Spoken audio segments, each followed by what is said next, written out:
सवाल ये नहीं कि बस्तियां किसने जलाई, सवाल ये है कि पागल के हाथ में माचिस दी किसने।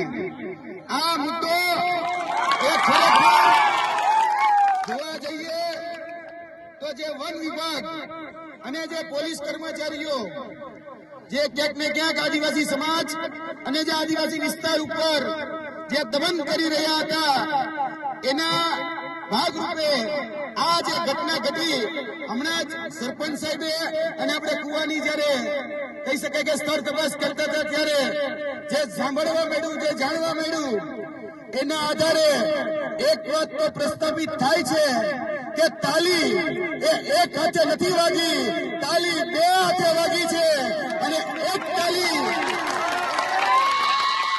જે અત્યારે દેખાડવામાં આવી રહ્યું છે એ એક જ દ્રશ્ય અને એક જ અરીસો દેખાડવામાં આવી રહ્યો છે. બીજો અરીસો એટલે કે પડદા પાછળનું જે દ્રશ્ય છે એ ક્યાંક ને ક્યાંક છુપાવવામાં આવી રહ્યું છે.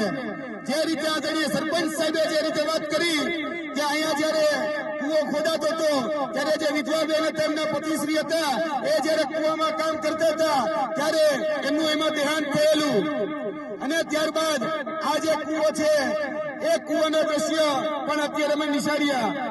એ બાબત એ વાત ઉપરથી અહીંયા જે કહી શકાય કે આદિવાસી સમાજ અને આદિવાસી વિસ્તાર ઉપર જે રીતે વન વિભાગ, પોલીસ વિભાગ અને તંત્ર નો જે ટોળો આ જમીન ઉપર, આ જંગલ ઉપર અને આપણી જે સંપદા આ જમીન નીચે જે આવેલી છે એના ઉપર આવેલો છે એટલે ક્યાંક ને ક્યાંક દમન કરી આ રીતે પડાવી લેવાના ભાગરૂપે ક્યાંક ને ક્યાંક હેરાન પરેશાન અને નડગત કરવામાં આવે છે.